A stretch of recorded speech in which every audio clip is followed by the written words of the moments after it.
네, 반갑습니다. 네, 오피스텔에 대한 그 투자 시장에 대해 상당히 많은 변화가 있었습니다.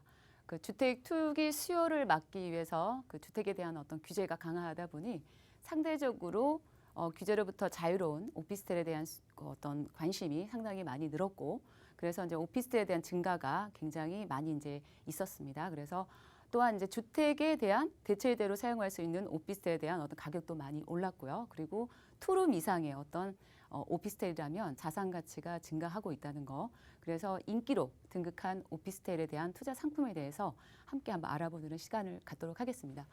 먼저 그 투자 어떤 방법에 대해서 먼저 시작을 할 텐데요. 일단은 1, 2인 가구에 대한 증가수가 지속적으로 지금 증가를 하고 있습니다. 그래서 전 세계적으로 양상이지만 우리나라 또한 상당히 빠르게 증가를 하고 있는 그런 모습인데요.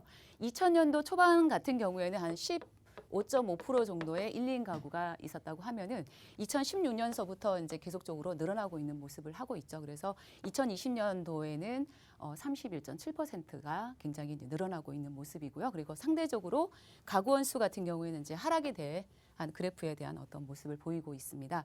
그래서 이제 1일 2인 가구가 증가를 하고 있기 때문에 보통 이제 그 대형 평형대에서 소형 평형대로 바뀌면서 어떤 소형 평형대의 어떤 관심이 상당히 몰리고 있습니다.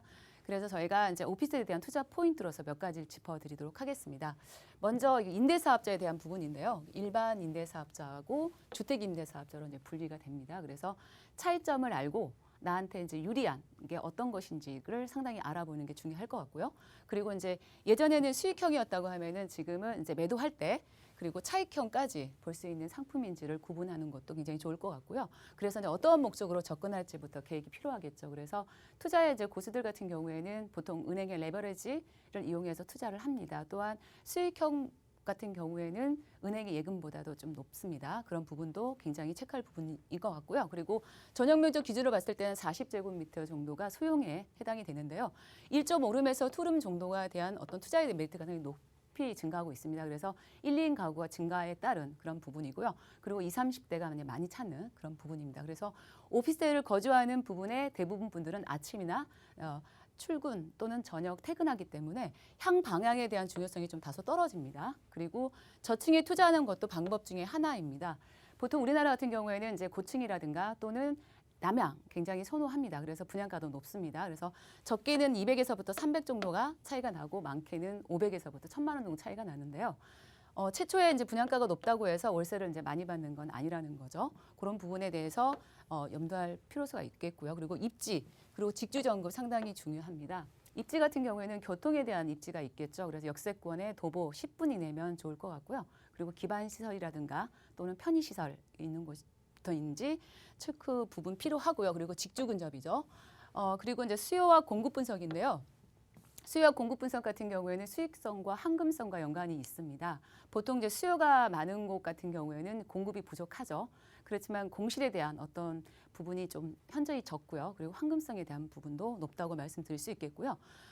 마지막으로서는 이제 건물에 대한 노후도를 확인을 할 필요가 있는데요. 10년 이상 정도가 지나버리면 아무래도 이제 수선비가 많이 들어가죠. 그렇지만 가급적이면 최초 이제 분양 시점 또는 분양 어떤 시점에서부터 입주 10년까지 되는 어떤 그런 부분들을 갖다가 선택하신다고 그러면 감가상각이 덜 된다는 점, 그리고 매매가나 어떤 전세가도 굉장히 굉장히 이런 부분도 체크할 부분이 필요할 것 같고요.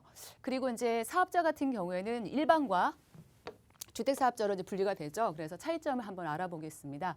일단 일반 사업자 같은 경우에는 임대사업자죠. 등록 시기는 이제 계약 후 20일이고요. 그리고 계약 후 60일 이내가 좀 차이가 있습니다. 그리고 등록을 이제 어디서 하냐면 일반 사업자 같은 경우에는 국세청 홈택스와 그리고 물건지 세무서에 등록을 합니다.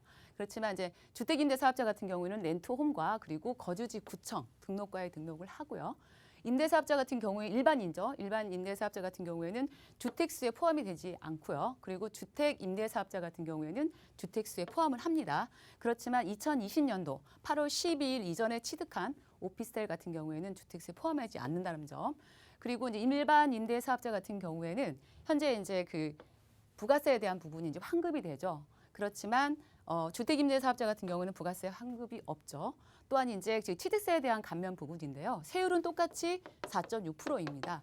그렇지만 일반 임대사업자 같은 경우에는 취득세 감면 혜택이 없지만 주택임대사업자 같은 경우에는 이제 감면 혜택이 있습니다. 또한 이제 재산세라든가 양도소득세, 종합부동세에 대한 감면 혜택도 있고요.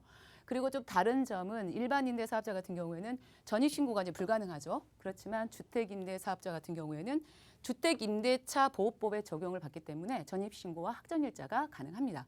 그리고 이제 일반 임대사업자 같은 경우에는 임대 운영 목적으로 사무실 용도로 이용을 하고요. 그리고 같은 점은 임대 의무 기간이 10년이라는 점인 거죠. 그렇지만 주택임대 사업자 같은 경우에는 앞서 말씀드리면 이 세금을 감면을 받았기 때문에 10년을 유지를 해야 됩니다. 유지를 안 했을 때는 세금에 대한 부분에 납부를 해야 되죠. 그렇지만 포괄 승계 목적으로 해서 매도인이 포괄 승계를 하겠다. 남은 기간 만큼 매수인이 납부를 하겠다는 조건으로 하겠다고 하면은 세금에 대한 납부와 그리고 과태료는 발생이 되지 않는다는 점 아시고 오피스텔 같은 경우에는 이런 특성과 그리고 방향 그리고 타이밍이 상당히 중요하겠다는 거 말씀을 드리면서 마무리하겠습니다.